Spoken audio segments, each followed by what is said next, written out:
I got involved with Turning Point last summer when I attended the YWLS. Ever since then, I just kind of wanted to get more and more involved with Turning Point, and when I read about their intern program, I thought it would be a good fit, and thought I'd give it a go.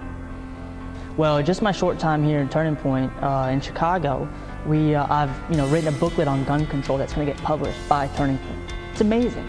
I just became really passionate about politics and the organization itself, so I wanted to become even more involved than just being a chapter member at my school and things like that, and attending the conferences. I wanted to be able to contribute to the organization even more.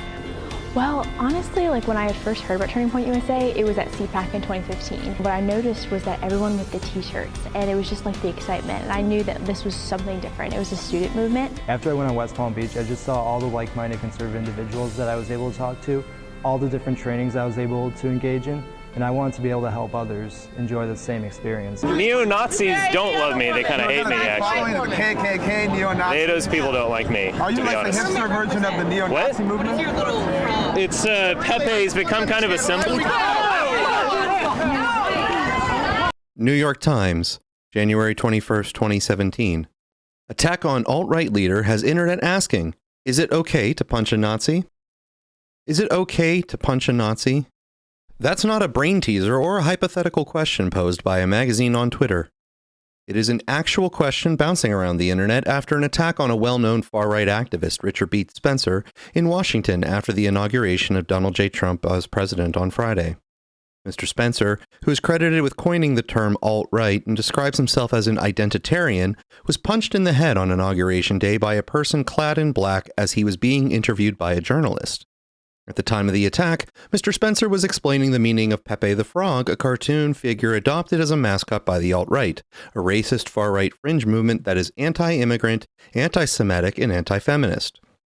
Video of the attack shows Mr. Spencer reeling to one side under the force of the blow and his attacker darting through a crowd after landing the punch.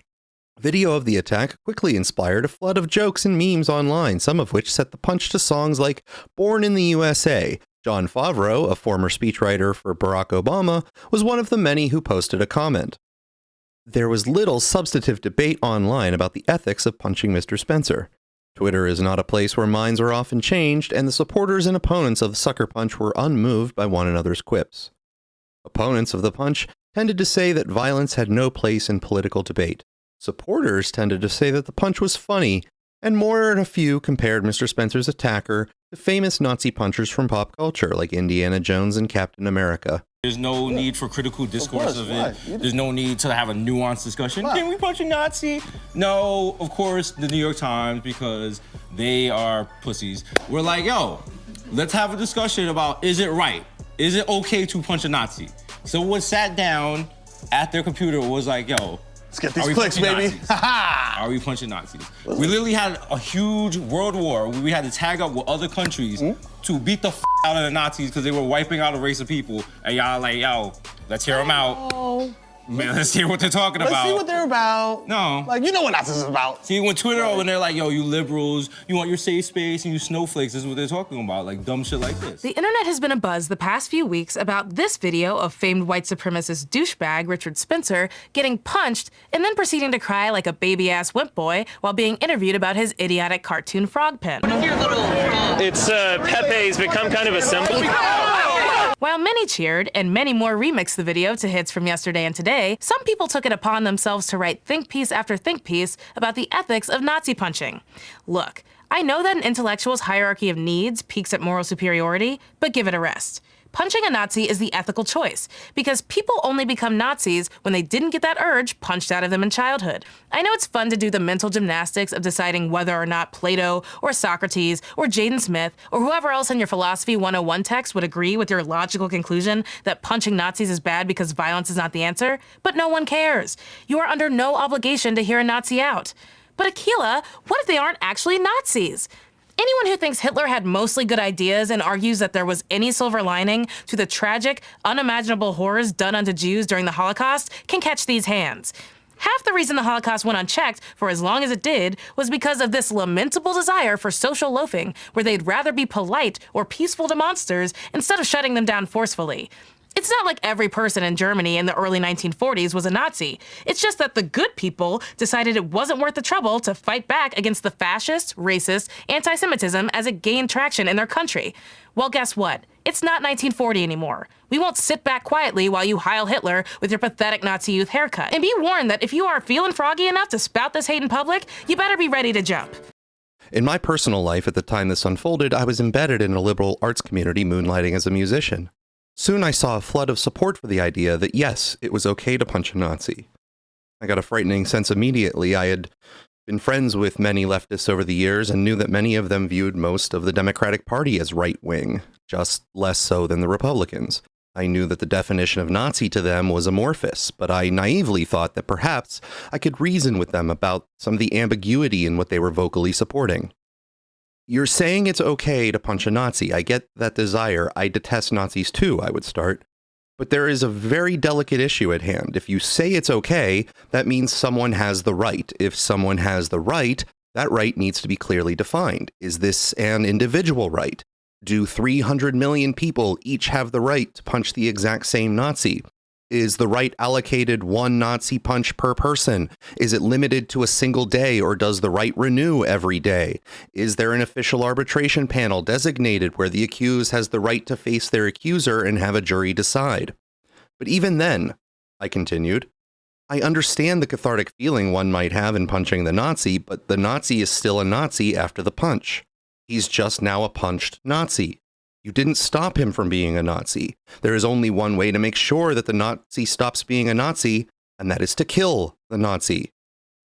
Without realizing that now and calling it out, that's the only place I can see this leading. I quickly learned that the time I spent attempting to reason with people I had known for years simply became evidence in their minds that I was a Nazi sympathizer at a minimum. It's quite curious you seem so animated about protecting Nazis. Suddenly, I had the strongest feeling of my life that I was surrounded by sociopaths. Those violent protests erupting overnight at UC Berkeley. The campus locked down as more than 1,000 people rallied against the appearance of a controversial editor from Breitbart, Milo Yiannopoulos. The clashes escalated, the speech was canceled, and just moments ago, President Trump did weigh in again. ABC's Kana Warworth is on the scene in Berkeley with all the latest. Good morning, Kana. And George, good morning. It was a terrifying night. Campus police issuing a shelter-in-place order after college Republicans invited Milo Yiannopoulos to speak. Now, behind me, this is a police generator that was knocked over and set on fire when these protests turned into a riot.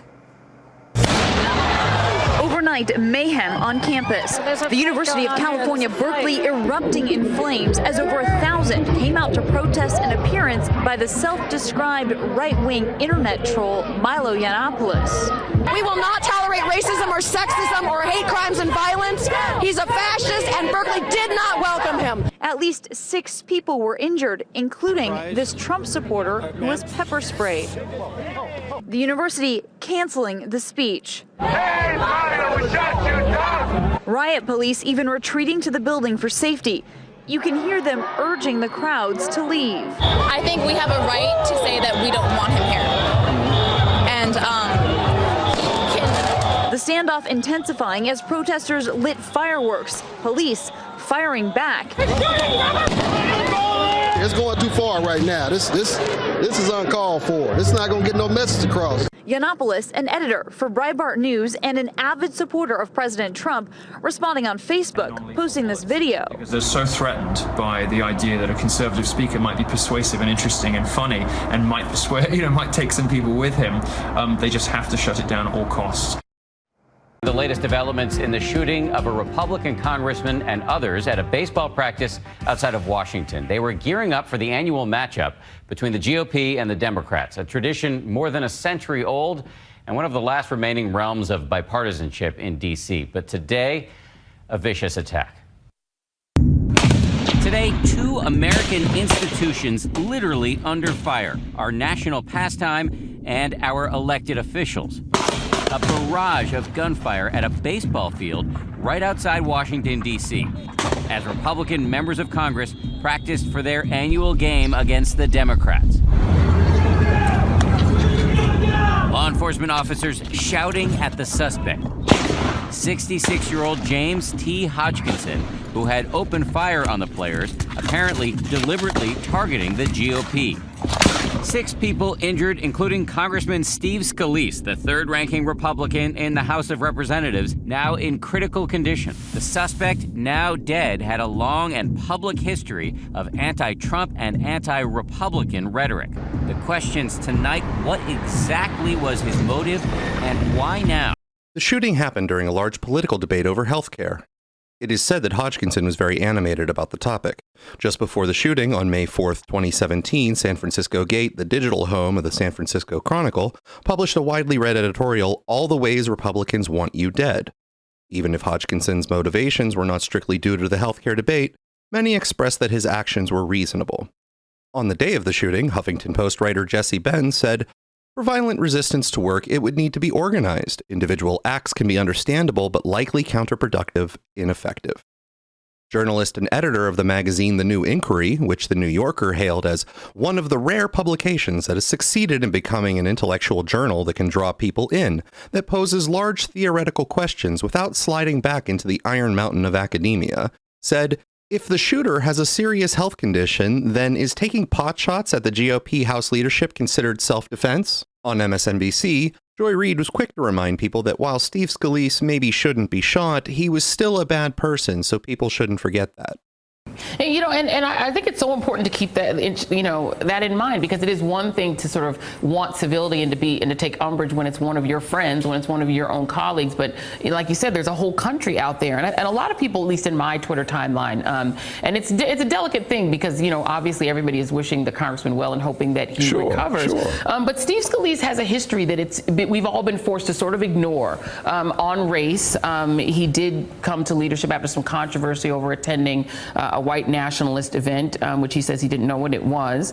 He also co-sponsored a bill to amend the Constitution to define marriages between a man and a woman. He voted for the House health care bill, which, as you said, would gut health care for millions of people, including 3 million children. And he co-sponsored a bill to repeal the ban on semi-automatic weapons. Because he is in jeopardy and everyone is pulling for him, are we required in a moral sense to put that aside at the moment? What we're required to say is we hope he recovers, and then when he recovers, there's a renewed mindset. If a lesbian person saved your life, you should not go forward, being homophobic. You shouldn't be it anyway. If you almost died, but your life was saved because you got health care, then you should apply that ethic and want everybody else the same health care you have. July 5th, 2017, CNN. How CNN found the Reddit user behind the Trump wrestling gif. The Reddit user who initially claimed credit for President Donald Trump's tweet that showed Trump tackling CNN issued an apology Tuesday for the video and other offensive content he posted. One day after CNN identified the man behind the account and attempted to make contact with him. Reddit user Han Asshole Solo first shared the GIF last Wednesday of Trump pummeling a wrestler with CNN's logo imposed on his face. CNN could find no earlier instance of the GIF. The GIF was later edited into a video with sound and tweeted by the president on Sunday. On Reddit, Han Asshole Solo took credit for the inspiring tweet. Soon after, Han Asshole Solo's other posts on Reddit, some of which included racist and anti-Semitic imagery, quickly circulated on social media. Now the user is apologizing, writing in a lengthy post on Reddit that he does not advocate violence against the press and expressing remorse there in an interview with CNN for other posts he made that were racist and anti-Semitic. The apology came after CNN's K-file identified the man behind Han Asshole Solo. Using identifying information that Han Asshole Solo posted on Reddit, K-file was able to determine key biographical details, to find the man's name using a Facebook search, and ultimately corroborate details he had made available via Reddit. On Monday, K-file attempted to contact the man by email and phone, but he did not respond. On Tuesday, Han Asshole Solo posted his apology on the subreddit The Donald and deleted all of his other posts. First of all, I would like to apologize to the members of the Reddit community for getting this site and this sub embroiled in a controversy that would have never have happened. He wrote, I would also like to apologize for the posts that were racist, bigoted, and anti-Semitic. I am in no way this kind of person. I love and accept people of all walks of life and have done so my entire life. I am not the person that the media portrays me to be in real life. I was trolling and posting things to get a reaction from the subs on Reddit and never meant any of the hateful things I said in those posts. I would never support any kind of violence or actions against others simply for what they believe in, their religion, or the lifestyle they choose to have. Nor would I carry out any violence against anyone based upon that, or support anyone who did. The user further apologized for calls for violence against the press in his statement on Reddit. The meme was created as purely satire. It was not meant to be a call for violence against CNN or any other news affiliation. He wrote, I had no idea anyone would take it and put it in sound to it and then have it put up on the president's Twitter feed. It was a prank, nothing more. What the president's feed showed was not the original post that was posted here, but loaded up somewhere else and sound added to it and then sent out on Twitter. I thought it was the original post that I made, and that's why I took credit. I have the highest respect for the journalist community, and they put their lives on the line every day with the jobs that they do in reporting the news. The apology has since been taken down by the moderators of the Donald subreddit. After posting his apology, Han Asshole Solo called CNN's K-File and confirmed his identity. In the interview, Han Asshole Solo sounded nervous about his identity being revealed and asked to not be named out of fear for his personal safety and for the public embarrassment it would bring him and his family. CNN is not publishing Han Asshole Solo's name because he is a private citizen who has issued an extensive statement of apology, showed his remorse by saying he has taken down all of his offending posts, and because he said he's not going to repeat this ugly behavior on social media again. In addition, he said his statement could serve as an example to others not to do the same. CNN reserves the right to publish his identity should any of that change. August 16, 2017. In a thread on Twitter covering the Charlottesville Unite the Right rally, Jake Tapper wrote, at least 2 journalists in Charlottesville were assaulted by people protesting the Klan Nazi alt-right rally. Taylor Lorenz is one. The alleged assailant of the journalist was charged. A photojournalist with the Richmond CBS station was also assaulted while filming a counter-protest. He needed medical attention. A source at the station says he's been out for 3 days with a concussion. Antifa posted this on Facebook about the assault, which a source at the station says is full of out-and-out lies. These are unprovoked assaults on journalists doing their jobs by those marching against the hateful racists. Disgusting. At the same time, Chris Cuomo and scores of others began posting photos of a D-Day with the caption, anti-fascist disrupting a large gathering of white supremacists. August 26, 2017. Washington Post. Black-clad Antifa members attack peaceful right-wing demonstrators in Berkeley. Their faces hidden behind black bandanas and hoodies, about 100 anarchist and Antifa anti-fascist members barreled into a protest Sunday afternoon in Berkeley's Martin Luther King Jr. Civic Center Park. Jumping over plastic and concrete barriers, the group melted into a larger crowd of around 2,000 that had marched peacefully throughout the sunny afternoon for a rally against hate gathering. Shortly after, violence began to flare. A pepper spray-wielding Trump supporter was smacked to the ground with homemade shields. Another was attacked by 5 black-clad Antifa members, each windmilling kicks and punches into a man desperately trying to protect himself. A conservative group leader retreated for safety behind a line of riot police as marchers chucked water bottles, shot off pepper spray, and screamed, "Fascist, go home." All told, the Associated Press reported at least 5 individuals were attacked. An AP reporter witnessed the assaults. Berkeley Police's Lieutenant Joe Oakes told the Washington Post the rally resulted in 13 arrests on a range of charges, including assault with a deadly weapon, obstructing a police officer, and various Berkeley Municipal Code violations. And although the anti-hate and left-wing protesters largely drowned out the smaller clutch of far-right marchers attending a planned No to Marxism in America rally, Sunday's confrontation marked another street brawl between opposing ends of the political spectrum, violence that has become a regular feature of the Trump years and gives signs of a spiraling upward, particularly in the wake of the violence of Charlottesville. September 16, 2017, Washington Post. A professor called students future dead cops. Now he's suspended. A New York professor drew ire from city university administrators and law enforcement officials because of a tweet in which he said teaching future dead cops is a privilege.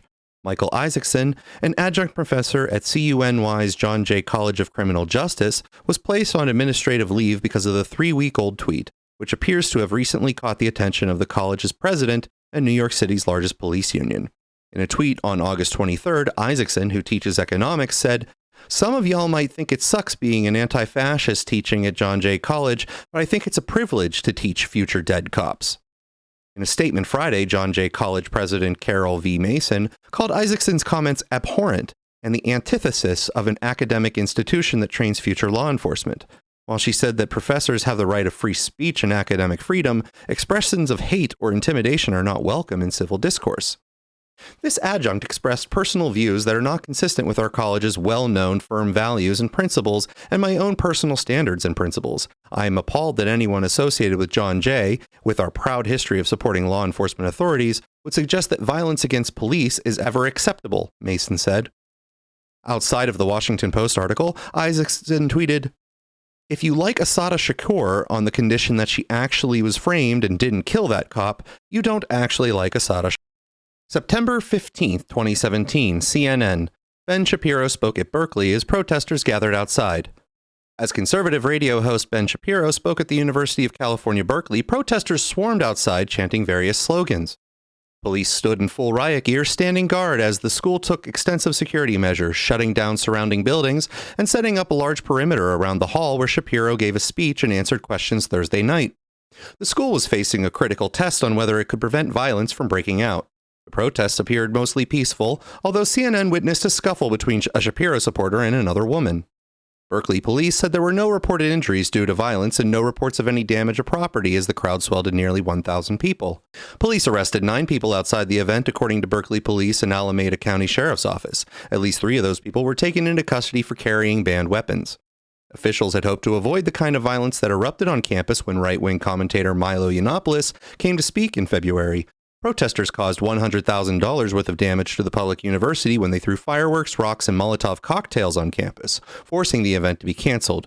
The university blamed 150 masked agitators for some of the violence, during which some conservatives were attacked. I've been spending my entire career standing up against fascism and the idea of an overreaching government that uses the power of the gun in order to compel people to do what they want. Antifa is fascist. I am not a fascist. We're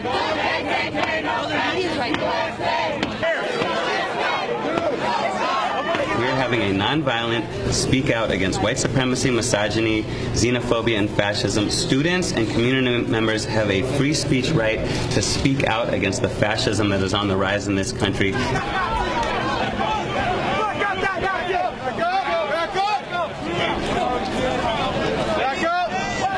Nobody wants to interfere with your free speech rights, but we have to balance those rights against the right of our students, our staff, and our faculty to have safety and security. I saw a lot of headlines on the way here about how it was going to cost $600,000 in security for this event. And that is not due to me. I mean, I'm not the one out threatening to break windows. It's not due to you. You're here listening. It's due to the Antifa hard left morons who are out there breaking windows.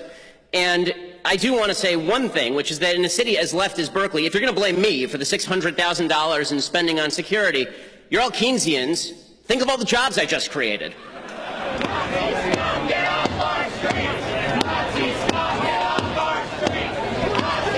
It's disproportionately targeted at conservatives, libertarians, Trump supporters, and you name it. I don't even think it's a question or a debate around that topic.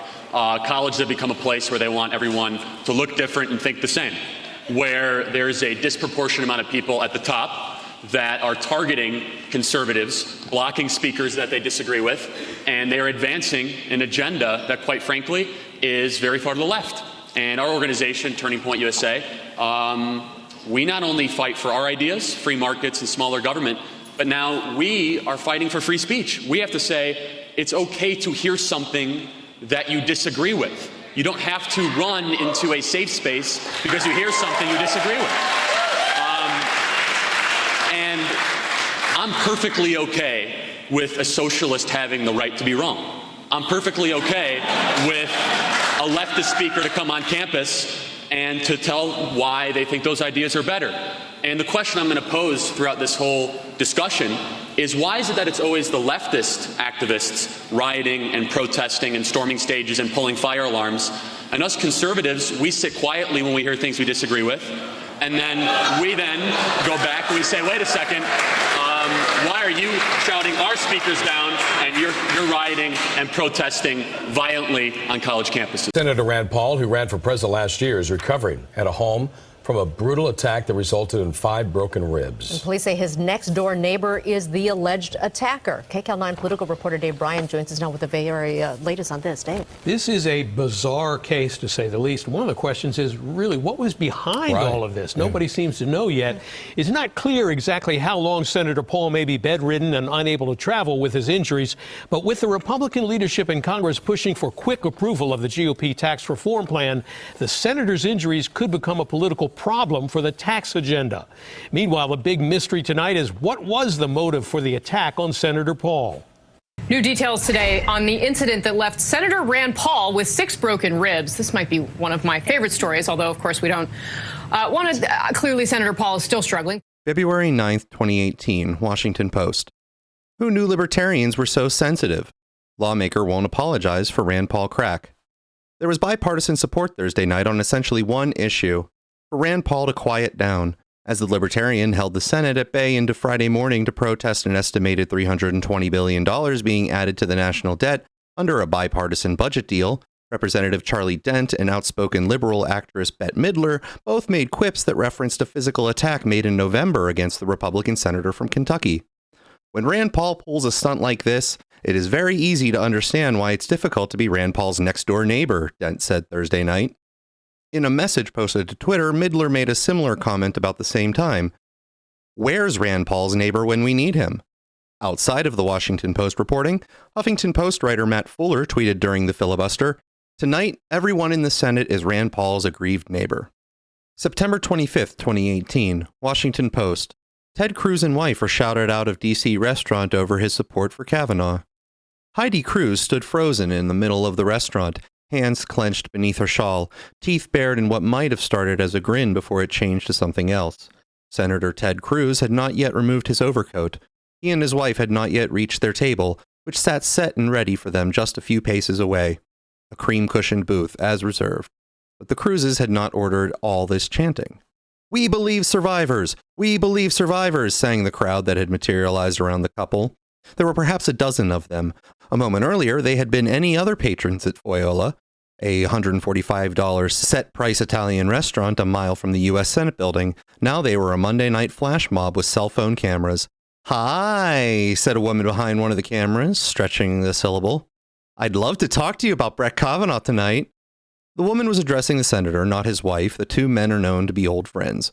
More pertinent, Ted Cruz is a Republican on the Senate's Judiciary Committee, and Kavanaugh is a Supreme Court nominee whose confirmation process has been interrupted by allegations that he sexually assaulted one woman and engaged in sexual misconduct with another as a teenager. Lawyer Michael Navenati has said he represented a third woman, but she has not yet come forward.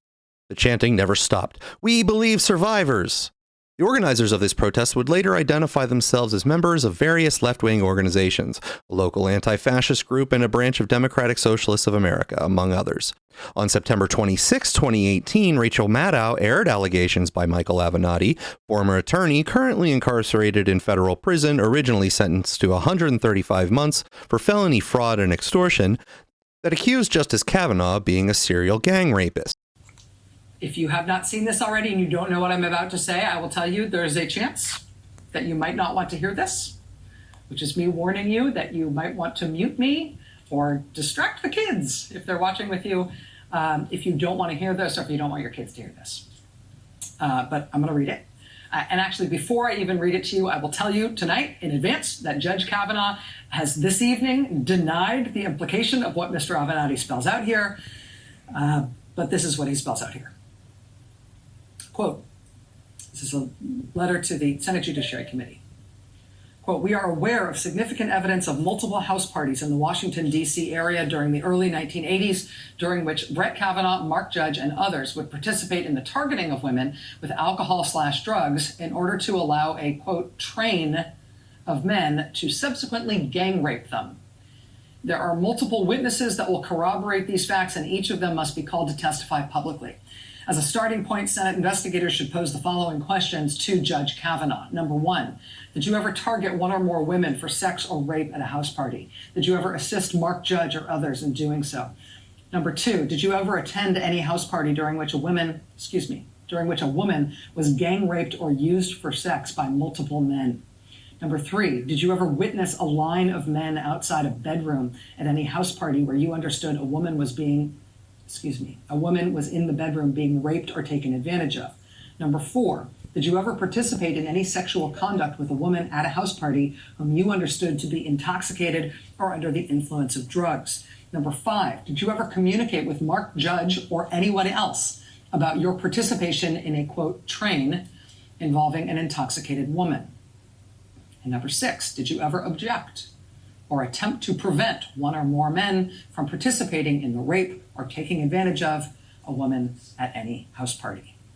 Please note that we will provide additional evidence relating to the above conduct, both to the committee and the American public, in the coming days. On September 28th, as mobs continued to hound senators to pressure their votes, convinced that Brett Kavanaugh was a serial gang rapist, Ian Millhiser, an American legal journalist and senior correspondent for Vox, at the time worked for Think Progress as a columnist and as a senior constitutional policy analyst at the Center for American Progress, wrote on Twitter, "Tell me again why we shouldn't confront Republicans where they eat, where they sleep, and where they work until they stop being complicit in the destruction of our democracy." Meanwhile, I want to go now to a colleague of ours, Tucker Carlson, and something that happened outside of his Washington, D.C. home last night. Howie, a mob chanting threats outside of his family home, at which time his wife was home. What more do we know about this, Howie? Well, first of all, I just think this is reprehensible. And I would say that whether it was Tucker Carlson's house or Jim Acosta's house, whether you agree with Tucker or not, this was an organized effort to harass and, yes, I think to threaten Tucker Carlson and his family. His door ended up being cracked. His address was published to encourage other things like this. I don't understand why people don't get arrested for things like this. And I think it's incumbent on those on the left to denounce this sort of conduct. We saw the beginnings of this when Trump administration officials were refused service in various restaurants. This is not okay. Somebody is going to get hurt. And I think whatever side, whatever your political opinions are, we can't condone this kind of thing, no matter who the target is, left, right, or center. Tucker Carlson gave an interview to the Washington Post shortly after he was at work at the time his wife was home. He said he's used to being confronted in public and has no interest in playing the role of a victim, but he said his wife and his 4 children should not have to be exposed to this aggression while they are in the privacy of their own home.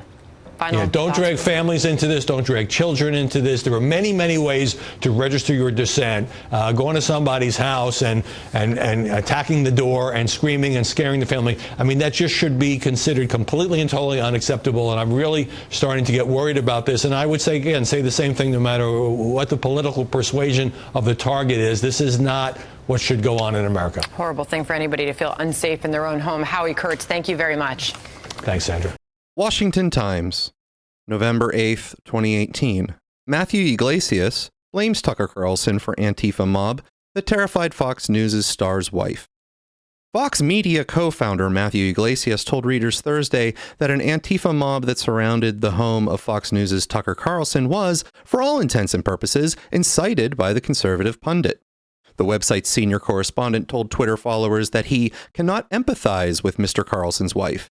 She was home alone when the mob of activists from Smash Racism DC converged on their home and chanted, "Tucker Carlson, we will fight. We know where you sleep at night." Video of the incident, which was accompanied by the hashtag #KnockKnockTucker, was removed from Twitter and the group's account was suspended.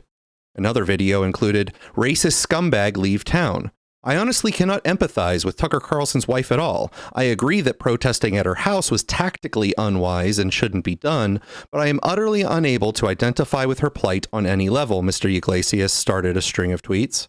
Mr. Iglesias went on to imply that supporters of the Carlsons were motivated by racism for empathizing with them rather than illegal immigrants terrorized by ICE. I think the idea behind terrorizing his family, like it or not as a strategy, is to make them feel some of the fear that the victims of MAGA-inspired violence feel thanks to the nonstop racial incitement coming from Tucker, Trump, etc. I agree that this is probably not tactically sound, but if your instinct is to empathize with the fear of the Carlson family rather than with the fear of his victims, then you should take a moment to reflect on why that is. July 1st, 2019. New York Times. In Portland, milkshakes, a punch, and hashtag him too refresh police criticism. It was by now a familiar scene of summer street warfare in Portland. Conservative marchers, this time pushing a #HimToo message, in one of the nation's most progressive cities, faced down a rowdy group of anti-fascist protesters. Soon the tensions escalated, with a black-clad activist striking the conservative journalist Andy Ngo in the face, while others slimed him with what protesters said were vegan coconut milkshakes. Mr. Ngo was left bloodied and obviously shaken, reporting the attack in a video live-streamed to his more than 140,000 Twitter followers when a city medic arrived to check on him. "Where the hell were all of you?" Mr. Ngo demanded. By Monday morning, the case was reverberating around the country through conservative circles where prominent leaders were asking the same question. Senator Ted Cruz, Republican of Texas, called for a federal investigation, declaring without evidence that officials in Oregon's largest city were allowing the violence as a result of their own liberal sympathies. A Portland State University professor called the impeaching of the city's Democratic mayor, Ted Wheeler. Fueling the conservative alarm was the Portland Police Bureau's own suggestion on Twitter during the height of the protests, later walked back slightly, that anti-fascist protesters had laced their milkshakes with quick-drying cement before lobbing them at the marchers. With political polarization on the rise, the nation's fraught conversations over immigration, race, and policing are increasingly being held in tense street showdowns punctuated with eggs, bricks, and lately milkshakes. Portland's long history of street activism has made a city central stage for many of those conflicts. This weekend's protests left the police department facing unusual criticism that it had not only been slow to halt violence, but with its questionable claim about cement milkshakes, had dramatically fueled the furor. Mr. Ngo is an independent journalist in the Portland area who works with the online magazine Quillette, a publication which prides itself on taking dangerous ideas, in some cases writing about genetic notions of race, in others about the shortfalls of feminism. Mr. Ngo had also written for the Wall Street Journal, including an opinion piece in 2018 highlighting the prominent displays of Muslim identity as an example of failed multiculturalism in London. He has a history of battling with anti-fascist groups, with the two sides sharing a mutual antipathy that dates back many months. The conservative journalist has built a prominent presence in part by going into situations where there may be conflict and then publicizing the results. Before Saturday's event, anti-fascist organizers had mentioned him by name. Mr. Ngo had written on social media that he was worried about the event. "He's a political pundit who certainly makes the most out of his conflicts, which sometimes turn violent on him," said Brian Levin, the director of the Center for the Study of Hate and Extremism at California State University in San Bernardino. But to his credit, I've never seen him be the physical aggressor in the posts that he's made generally. Outside of that New York Times article, Samantha Kuttner, featured in Rolling Stone, is a researcher of violent extremism who calls herself the Proud Boy Whisperer, often promotes the availability of milkshakes actively on Twitter to Antifa protesters, with full awareness of how the milkshakes were being utilized. According to her bio on proudboywhisperer.com, Samantha Kuttner received her bachelor's degree in psychology and master's degree in communication studies from the University of Nevada, Reno. She studies violent extremism and the gender dynamics of radicalization. In 2018, she won a Research Integrity Award for her Institutional Review Board and for persisting against the chilling effect. As an independent consultant, she provides training presentations informed by her ethnographic research with Proud Boys and anti-fascists. Her current project is the Proud Boys Incident Map and Dashboard, a continually developing OSINT resource to inform the public of Proud Boy activity in America, Canada, Australia, and the UK. In 2019, Samantha Kuttner confronted Charlie Kirk at a TPUSA event. Would a white supremacist organization host a Black Leadership Summit? Yes.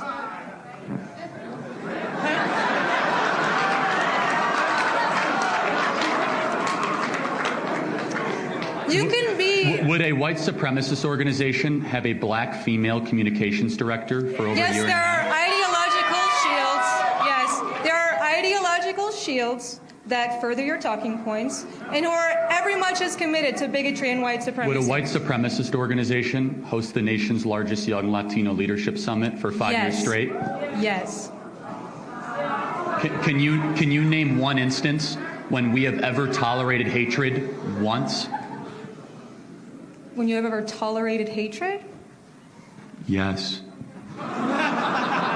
Well, you claim that your organization is not white nationalist and not white supremacist. So why did Identity Europa think that your organization was prime breeding grounds for their views?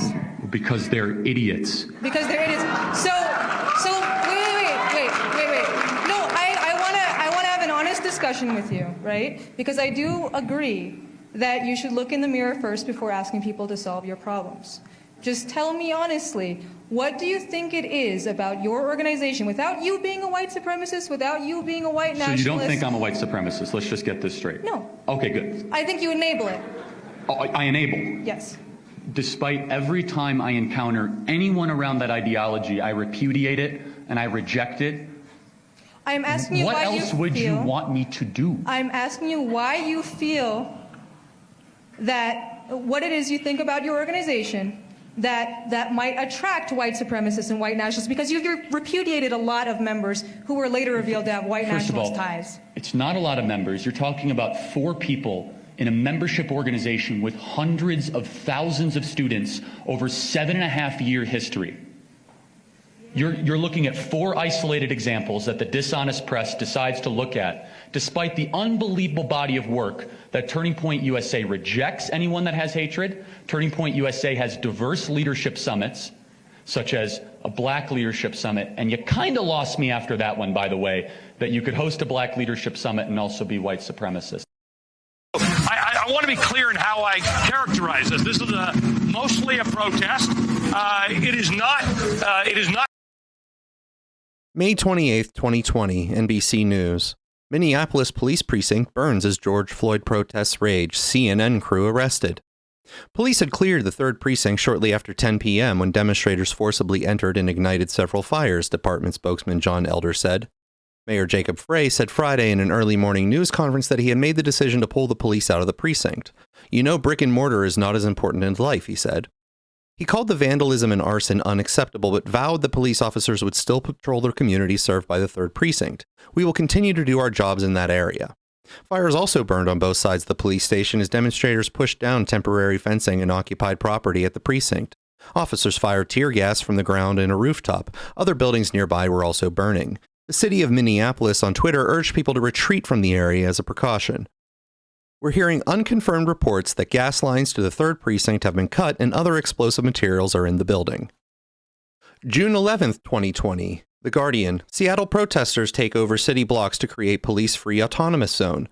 Hundreds of protesters have taken over several blocks of Seattle and transformed it into the Capitol Hill Autonomous Zone, or CHAZ, helping to amplify nationwide protests while offering real-world example of what a community can look like without police. For 3 days, protesters have filled several blocks and at least part of a park in the artsy Capitol Hill neighborhood of Seattle after police abandoned their East Precinct following dangerous clashes between protesters and law enforcement. I think what we're seeing in CHAZ is just a snippet of reality people can have, said Dae Sheik Kim Jr., 28, one of the many organizers at the site. I think what it's doing is exposing the unnecessary need for an over-policed state. The space has both a protest and street fair vibe, with a small garden, medic station, smoking area, and a no-cop co-op, where people can get supplies and food at no cost. There's also a trio of shrine-like areas filled with candles, flowers, and images of George Floyd and many others who have been killed by police. But in a tweet, Donald Trump described the protesters as domestic terrorists who have been taking over Seattle, run by radical left Democrats, and of course, law and order. In another tweet addressing the Seattle Mayor Jerry Durkin and the Washington Governor Jay Inslee, he told them to take back your city now. If you don't do it, I will. This is not a game, adding, these ugly anarchists must be stopped immediately. Move fast. June 12th, 2020, thestranger.com. Meet the farmer behind CHAZ's vegetable gardens. Of all the horrors emerging from the Capitol Hill Autonomous Zone, perhaps none is so menacing as the sight of a community garden full of tomato seedlings sprouting inside the coronavirus circles. Photos from the heart of the CHAZ show that someone has put dirt in the mowed over circles, which were originally intended to promote social distancing, and that modest gardens are now arising in the spot that in a previous summer hosted movie nights. So who's responsible? Are they actually expecting to feed themselves on those crops?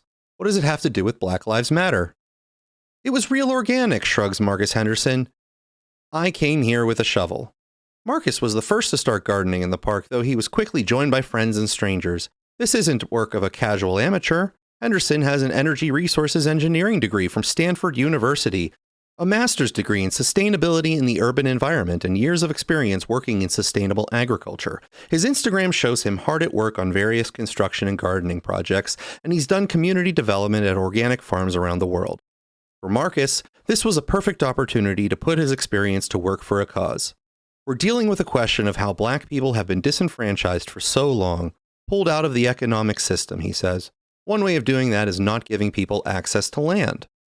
Going all the way back to emancipation, he points out, farming has been an important way for black people to gain autonomy and self-sufficiency, but black land ownership, particularly in the farming sector, has dropped precipitously over the last century. In the 1920s, America had nearly 1 million black-owned farms, but by 1970, it was down to less than 50,000. The gardens in Cal Anderson Park were crafted quickly but with expertise. A layer of cardboard smothered grass, which isn't particularly healthy crop for the environment, and diverse seedlings donated by neighbors are placed into holes in the cardboard that allow them to take root underground. Now, if only we could do the same to all the golf courses. Nobody expects the little Cal Anderson plots to be a sustainable source of food for all the protesters, but they're a demonstration of how land can be put to better use, and of the importance of land ownership for black Americans. That idea has motivated much of Marcus's work. When he began his career, he was engaged with policy and planning, but soon saw that after he wanted to make real change, he'd have to get his hands dirty. His planning background is evident when you watch him work. During our conversation, volunteers continuously interrupted him to ask questions. Someone just brought compost. Where should it go? Marcus supplied instructions for containing it in tarps. A woman arrived and explained that she's been out of work for weeks and wanted to volunteer in her neighborhood. Where is she needed? He pointed her towards some watering cans. A bystander asked about creating green corridors throughout the city for pollinators. For the moment, that's beyond the scope of the installation. For now, Marcus says, he's taking the project one day at a time, aware that it could be uprooted at any moment by authorities. But he's also planning improvements, with planters that don't damage the ground and better watering systems. At the moment, their most urgent donation needs are for water barrels and other irrigation tools. All of the plants, tools, and dirt have been supplied by neighbors, with more donations arriving each day. Standing amidst the seedlings, surveying the little circles of life, Marcus seemed tired, amused, and also proud. I'm just a guy, he says, who's passionate about land. New York Times, June 29, 2020. Another fatal shooting in Seattle's CHOP protest zone. 2 teenagers have been shot, one fatally, in the 4th shooting in 10 days within the boundaries of the free protest zone set up near downtown Seattle amid a nationwide protest over police violence. The latest shooting around 3 a.m. on Monday has accelerated tensions over what happens next in the protest area, known as Capitol Hill Organized Protest Zone, or CHOP. One victim, age 16, arrived at Harborough Medical Center at 3:30 a.m. from the CHOP area, transported there by Seattle Fire Department medics, and died in the hospital. The other victim, 14, was taken to a hospital in a private vehicle and remained in critical condition in intensive care, said spokeswoman for Harborview. The violence, with a total of 6 people shot in an area previously known as a party corner in Seattle, noted for its bars, restaurants, and colorful student-infused street life, has raised new questions over what happens next. The first shooting occurred early in the morning on June 20th. A 19-year-old man was shot and transported to a hospital, where he was pronounced dead. A 33-year-old man was also shot nearby. The second shooting occurred the next day. A 17-year-old boy who was shot and treated at Harborview Medical Center and was released. 2 days later, the police said they were investigating yet another shooting in the city morning hours near the protest zone with 1 person injured. In a news briefing on Monday morning in the CHOP zone, Chief Chairman Best of the Seattle Police Department said that when the police arrived at the site after multiple 9/11 calls about the gunfire, they found a white Jeep Cherokee riddled with bullet holes and were told that 2 men had been inside. The investigation was immediately made more difficult, she said, by the fact that evidence had been compromised. It is abundantly clear to our detectives people had been in and out of the car after the shooting, she said. And so far, she said, residents and protesters who may have witnessed the shooting have not come forward. People are not being cooperative with our request to help. One thing that worries me about the anti-left attitude as opposed to the conservative attitude, and I think that you need both, right? Conservatism is anti-left because it's conservative, not just because anti-left is anti-left, is something that you've come up against, and that is the gatekeeper problem. So there are a lot of people who consider themselves anti-left who also happen to believe atrociously awful things. Yeah, and you and I have both denounced them publicly and at events and all that. Right. So where's the line drawn between what is appropriate behavior in fighting the left and what is inappropriate behavior in fighting the left? Great question. That's where morals come in, right? That's where we have to say, we don't believe, you don't believe this and I don't believe this, one race is better than the other. Like, I don't believe that America should be, by any means, any sort of exercise in a racial majoritarian experiment. That's not who we are. It never has been. I mean, the phrase e pluribus unum is part of the American Trinity. E pluribus unum, in God we trust, and liberty. And so here's where I make the argument in the MAGA doctrine. And is so you have conservative values, incorporated anti-leftism and populism, right? But let's take it to a further extent, which is and President Trump has denounced the hatred. He has denounced the vile, insidious nonsense that is out there. And he has. And he's gotten more forceful and he's gotten more ahead of it as time has gone on. Because unfortunately, they're a minority of a minority, but they're out there. And they have real hatred for certain individuals. And I'm not going to say any names, but that's just how it is. And I go up on college campus sometimes, I get questions that are horrible about Jewish individuals, and horrible, horrible things. And I denounce them and I fight back against it. However, that's where it comes into our moral position and our conservative position of the belief in the American Trinity. But if you take it to a further extent, right, if we're nothing but just conservatism on a chalkboard, right, and we're nothing but just always saying we're in a free trade with everyone always, well, what's the extent of that, right? So the inverse would be, what if we take the other too far and we allow the rise of China to be too much? And I can make the argument that H.W. Bush and Clinton, so on and so forth, allowed that other extreme to happen. And so that's where I think President Trump has balanced it. I really do. We have the healthy dose of anti-leftism, populism, and conservatism. However, when that hatred comes up and it rears its ugly head, we have a moral obligation as conservatives to kick out the demons in our own ranks. And it's something the left will never do. They never, ever exercise the demons in their own ranks. In fact, they embrace them. One of the areas where you've obviously come under a lot of criticism on campus is from this specific group that we're talking about. This has become a headline-worthy issue when they tried to do the same thing to Donald Trump Jr. and Kimberly Guilfoyle. And they've been approaching you on campus. And the specific criticisms, aside from the sort of just plain racism of it, seem to be that you're too socially liberal. So what is your perspective on? Well, look, I believe marriage is one man, one woman. I believe in biblical marriage. I always have. And I also have people that are gay on my staff, and I'm not afraid to share the stage with people that are gay. Other individuals think, and they have said this, that gay people do not have a position in the conservative movement. I believe that is wrong. I believe that Dave Rubin and Peter Thiel and Tammy Bruce have a place in the conservative movement. I absolutely do.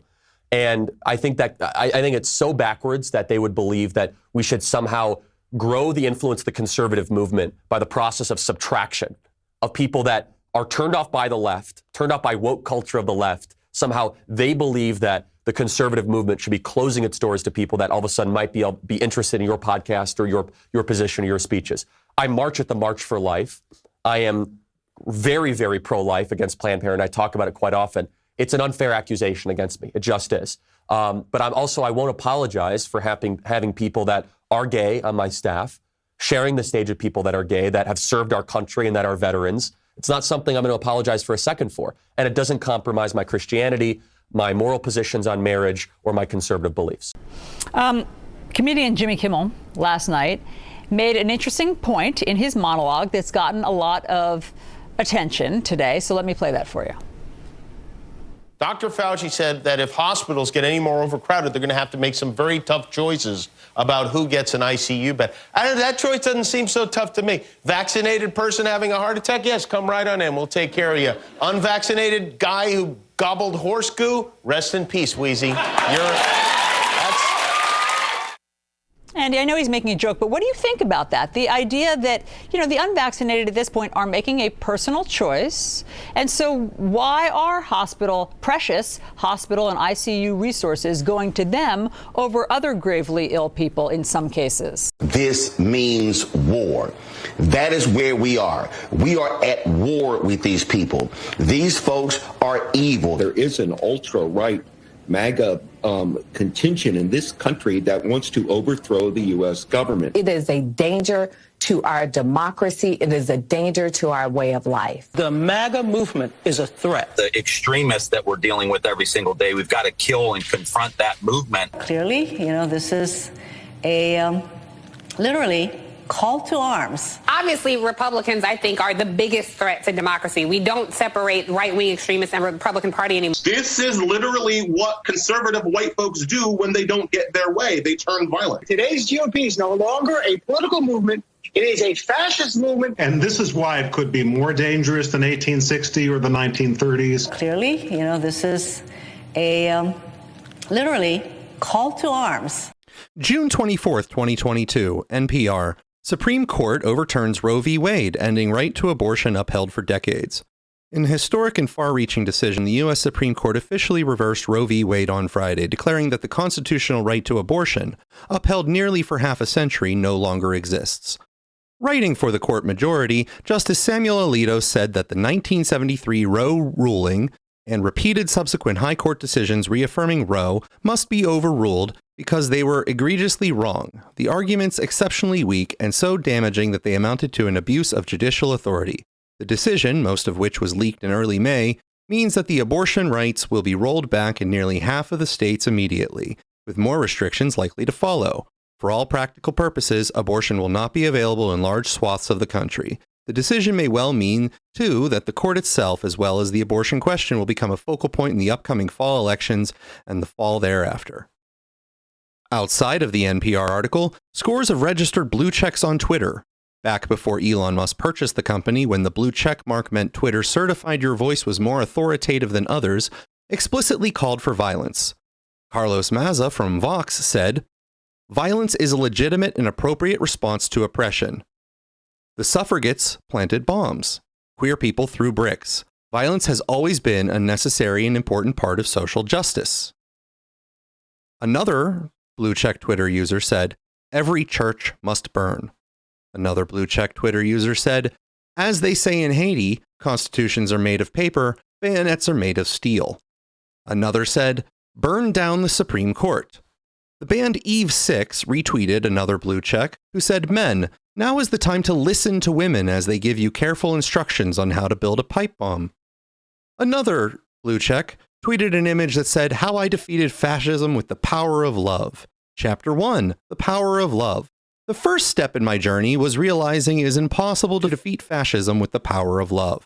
Chapter 2, The Power of Incredible Violence. Yesterday, we learned that a 26-year-old man took a taxi to Justice Brett Kavanaugh's Maryland home, where he was arrested in the early morning for threatening to kill Kavanaugh and was taken into custody. There's a lot of details to go over, so here's what we know. Nicholas John Roski, that's the suspect, told police he was angry over the leaked opinion on Roe v. Wade and also the school shooting in Uvalde, Texas. A flame that lit our way through abolition, the Civil War, suffrage, the Great Depression, world wars, civil rights.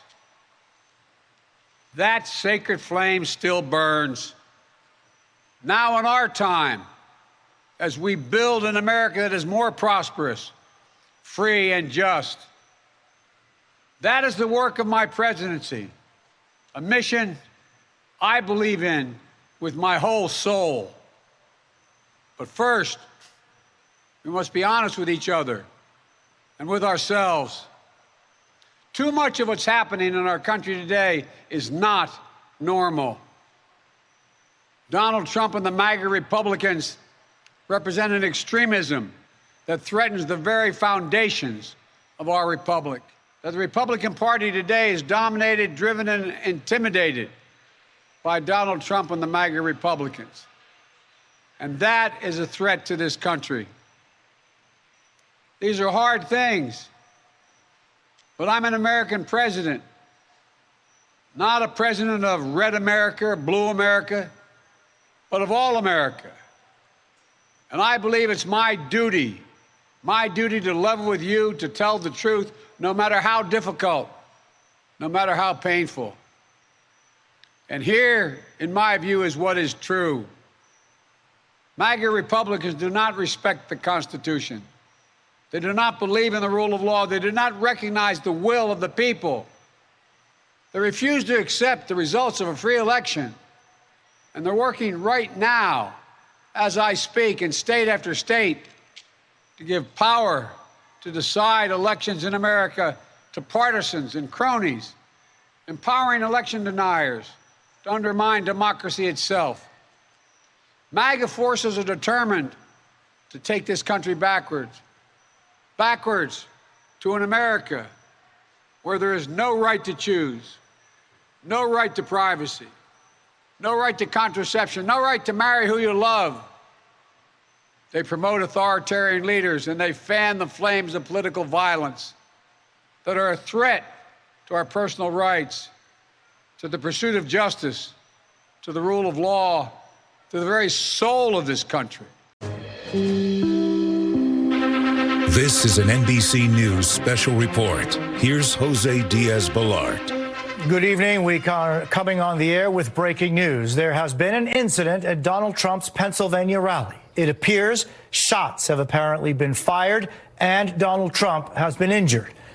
I'm going to pause to let you see the video as it played out. That chart's a couple of months old, and if you want to really see something that's said, take a look at what happened.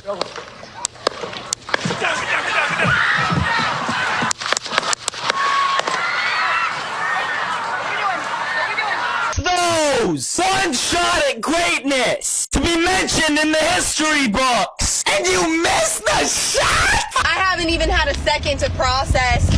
You're telling me somebody finally had the balls to bring a pew-pew, and he missed. We were a second away. We were a centimeter away from half of the problem being gone, and you missed. I'm not saying that I will ever try to assassinate a presidential candidate. All I'm saying is that if I went through all of that trouble, I wouldn't miss. Happy birthday to you. Happy birthday, dear Kyle. Happy birthday to you. Make a wish, Kyle.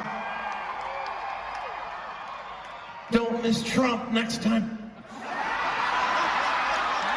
I just want to say I'm a transgender male. What age should kids be able to get things like hormone therapy? Because I don't know what's true, what's not. Tell me, are you comfortable telling me your story? I've known that since like 3rd grade, and I'm currently 19, almost 20. I've known basically since then. I didn't start going by like a different name until 7th and 8th grade. I just don't know, like, with the whole medical stuff, like what's true, what's not, what's helpful, because I've heard so many different opinions. First of all, thank you so much for that. Yeah, of course. So I'm going to have an opinion that very few people will ever tell you, which is I want you to be very cautious putting drugs into your system in the pursuit of changing your body. Mm-hmm. I instead encourage you to work on what's going on in your brain first. I think what you need first and foremost is just a diagnosis. Mm-hmm. Just someone that is going to listen to what you've gone through, listen to what else is going on. My prayer for you,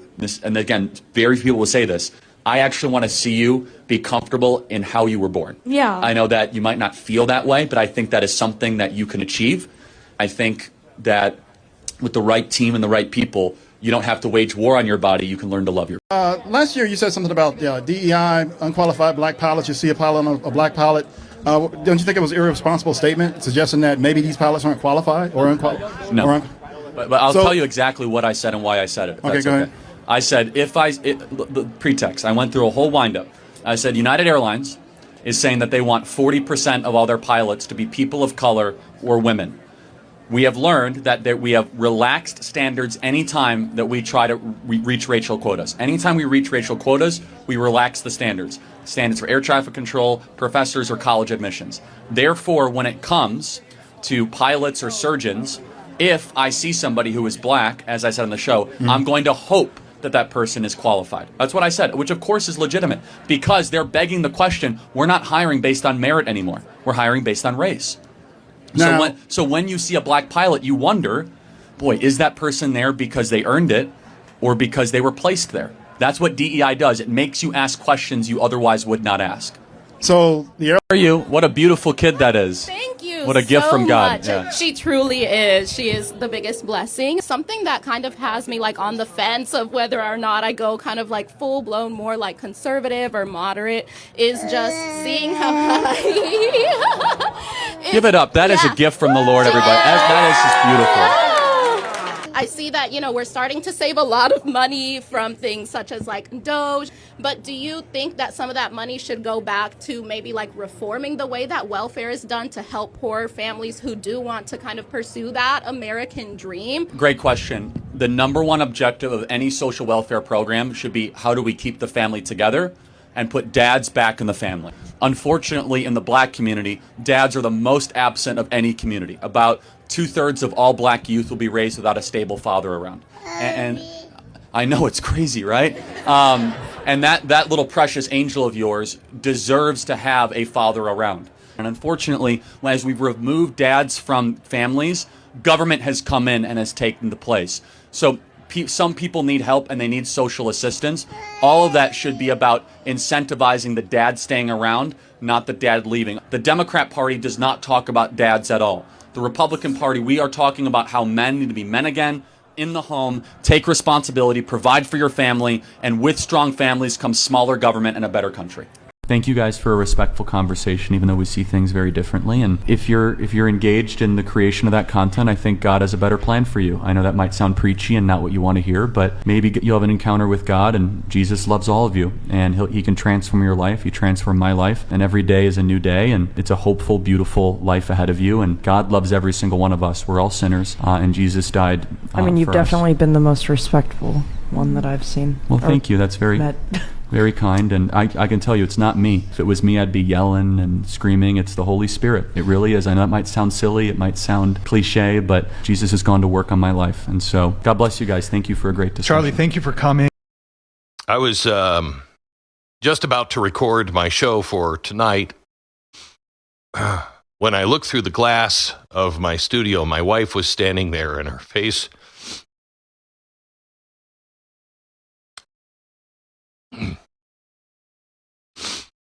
spoke volumes to me, and I said, "Stop, let's wait. I need to talk to my wife." My wife was on her phone with my daughter and my son, who were at a Charlie Kirk event today. And I have just received news that I'm not even going to repeat because I don't have it.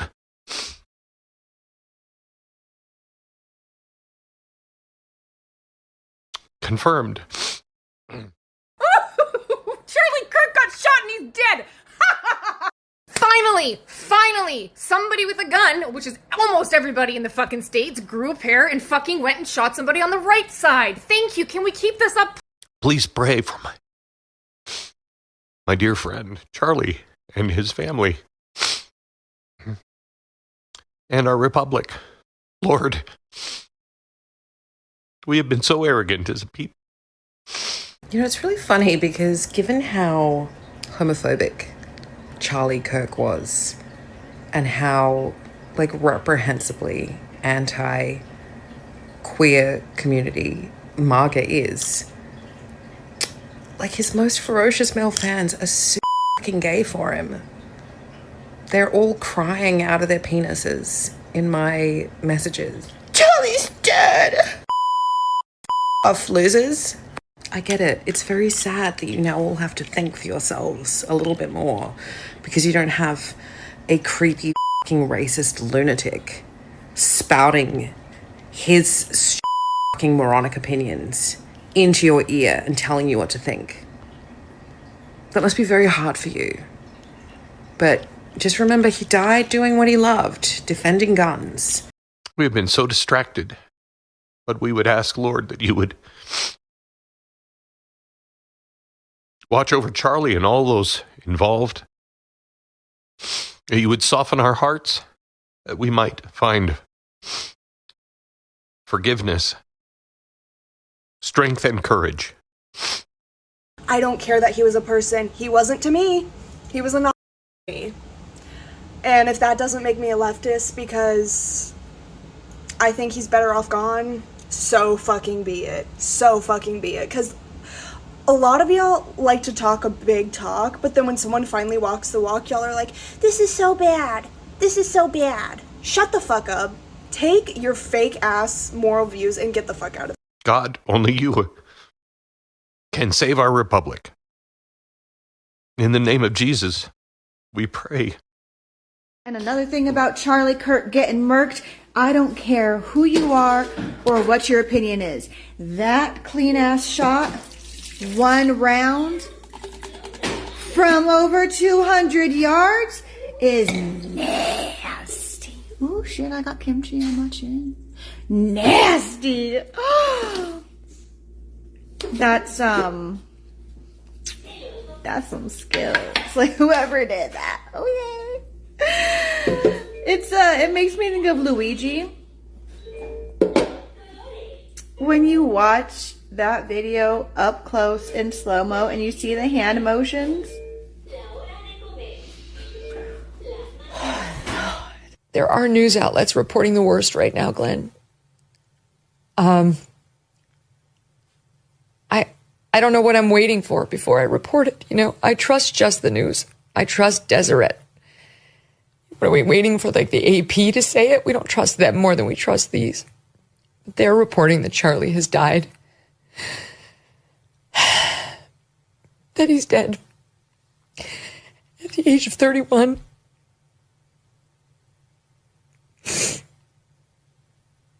Which he would have to be if that video is real.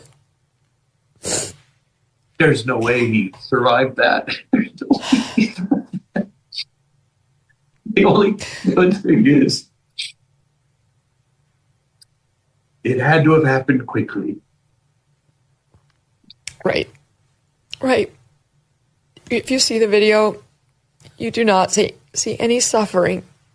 No. He appears to have been spared the horrific moments after that the girl on the Charlotte train wasn't, when she knew she was dying or she knew something terrible had happened. I don't think In the Charlie videos, did. it's clear Charlie went down. He went down quickly. Speaking about controversial things, issues of religion, making a connection between being transgender and gun violence when the shot rang out. Charlie Kirk is a divisive figure, polarizing, lightning rod, whatever term you want to use. Why? Well, he's one of MAGA's most prominent voices online. He hosts a near daily podcast. He opines on almost everything. He's been very closely aligned with the president since his initial run for office in 2015, 2016. And his ties to Trump really elevated his own brand. He was really quite young as an activist when the president launched his initial campaign. And he has kind of ridden along with MAGA since 2016 and built up a massive, massive brand of his own. His group has brought in tons and tons of money. To my great fellow Americans, I am filled with grief and anger at the heinous assassination of Charlie Kirk on a college campus in Utah. Charlie inspired millions, and tonight, all who knew him and loved him are united in shock and horror. Charlie was a patriot who devoted his life to the cause of open debate and the country that he loved so much, the United States of America. He fought for liberty, democracy, justice, and the American people.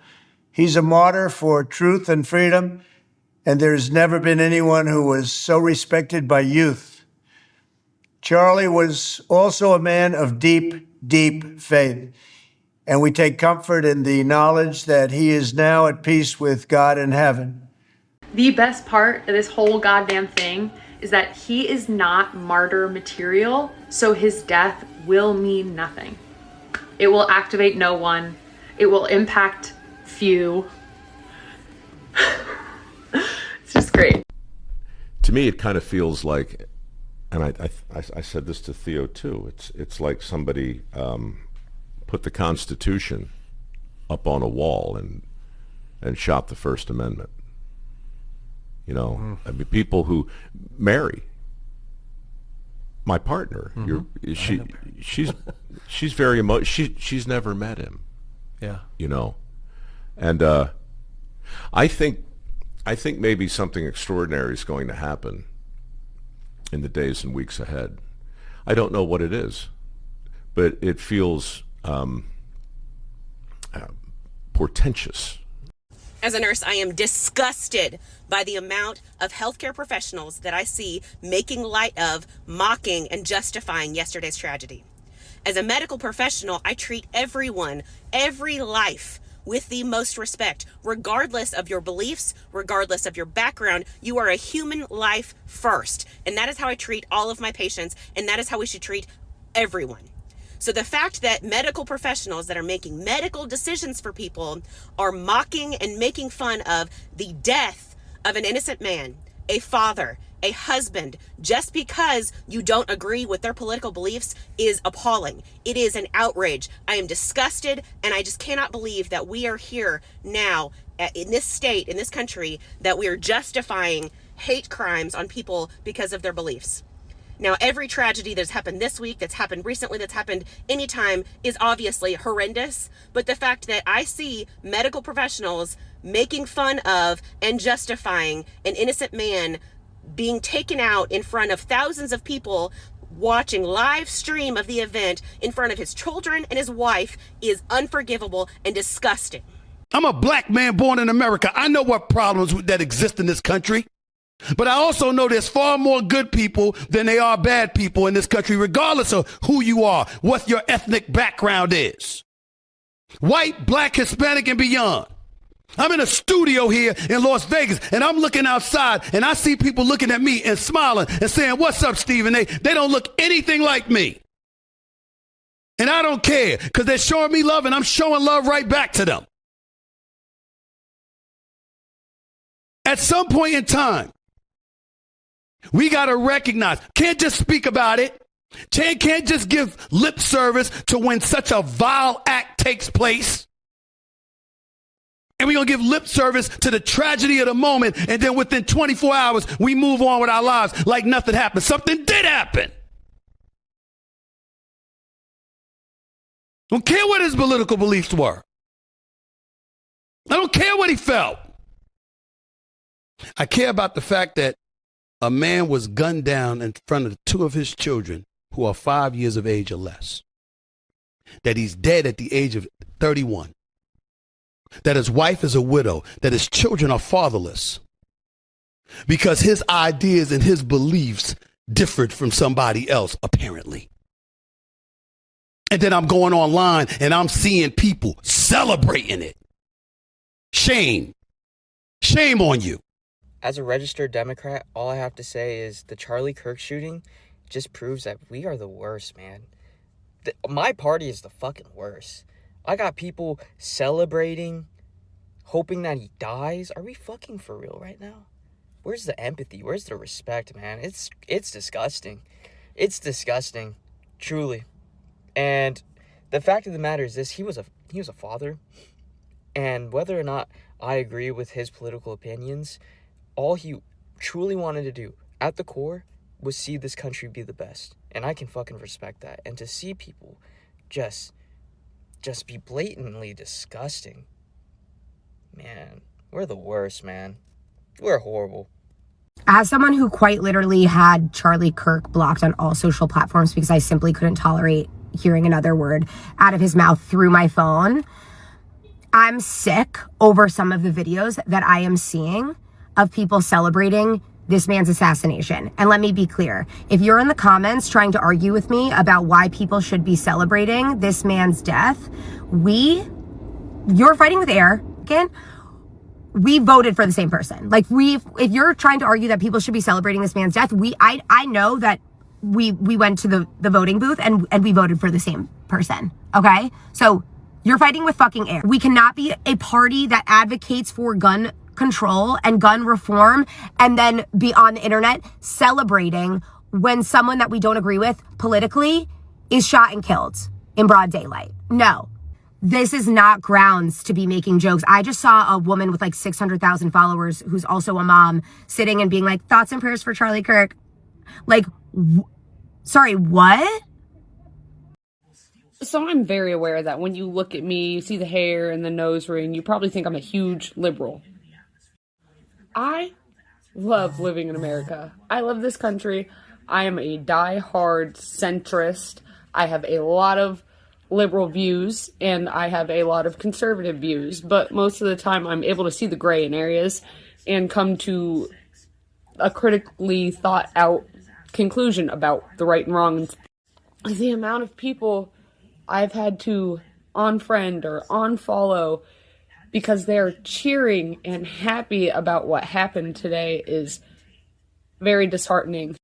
And if you're following me on here and you're upset that I'm not cheering and woohoo, please unfollow me.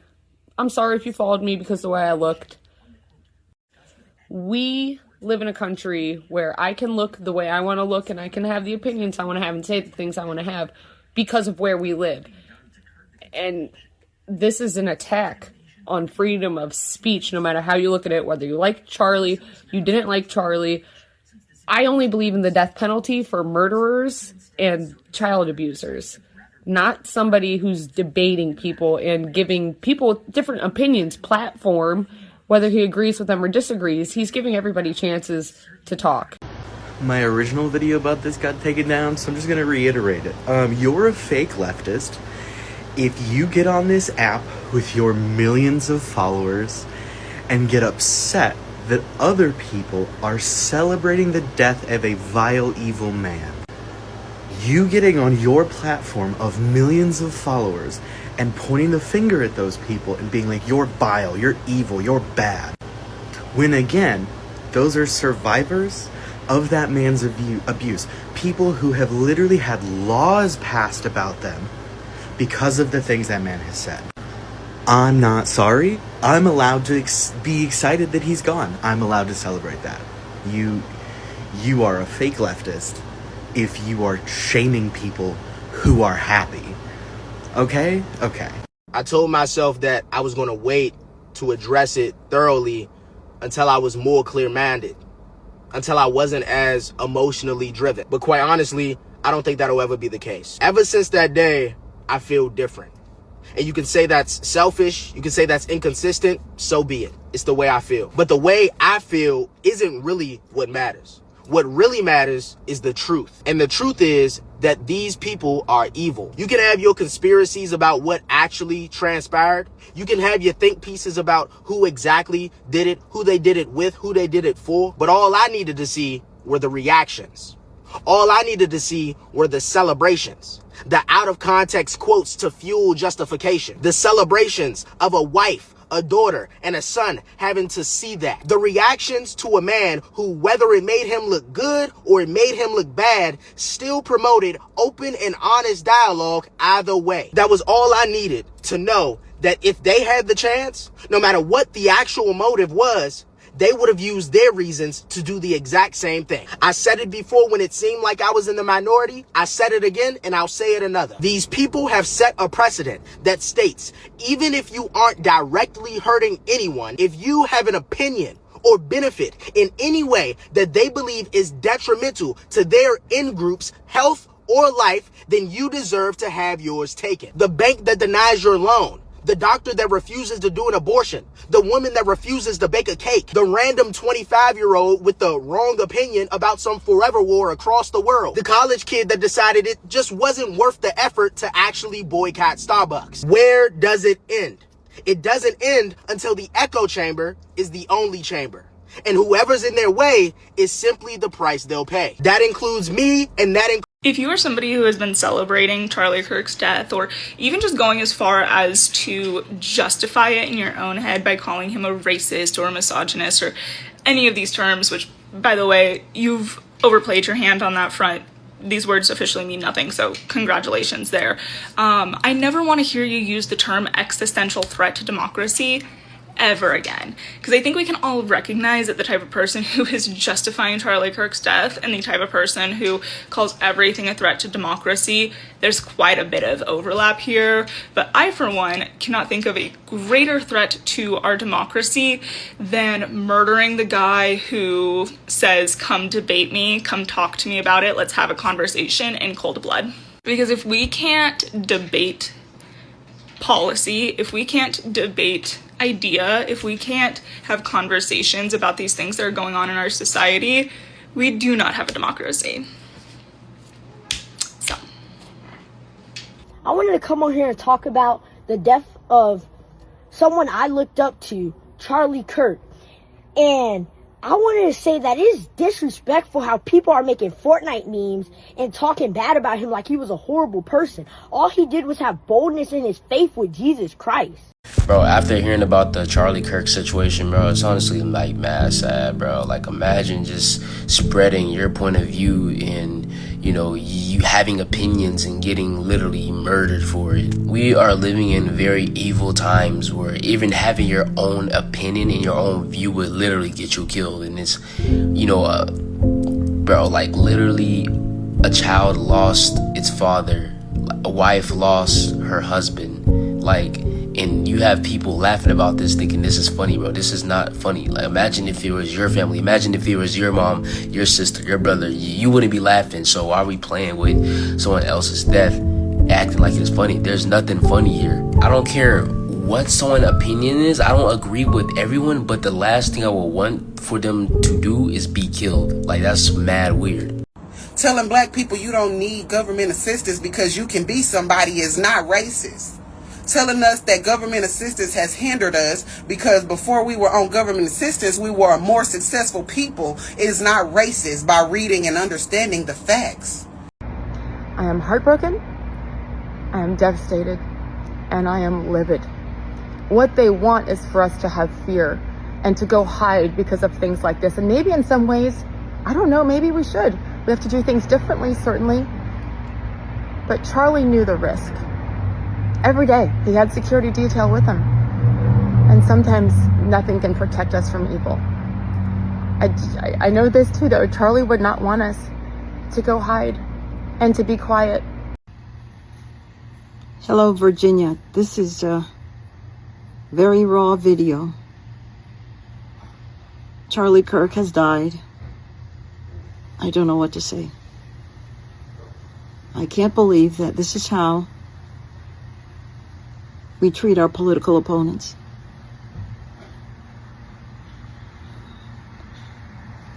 He's got 3 young children. This is not how it's supposed to be. I've said it once and I will say it again. TikTok clip culture is ruining people's brains. You all are not as smart as you think you are. Just because you see 7 seconds of a clip out of context where something seems like something is racist or it seems like something is misogynistic, maybe you should watch more than 7 seconds. Maybe. But because your attention span is gone, you're freaking Dory, you think, oh yeah, 7 seconds, he's a fascist. Where did your critical thinking go? Where is it? Where is it? And it's not just the attention span clip culture that's the issue. It's the fact that we're throwing around words as if they mean nothing. Charlie Kirk says, oh, if I see a black pilot, I might wonder if they're DEI. How is that inherently racist? DEI is a thing, is it not? Is it racist to wonder? I wonder if that black pilot is DEI hired. If you said that to your ancestor that got beat, lynched, and you said, this is racism, they'd call you retarded. They'd call you retarded. Yes, I said that word. They call you retarded. So what are we doing here? What do words mean anymore? What is going on? Where is your critical thinking? Where is it? I can't find it. I can't. Speaking for myself, I was never really enamored by Charlie Kirk. I often didn't like some of his conclusions or some of his reasoning. But that is utterly irrelevant.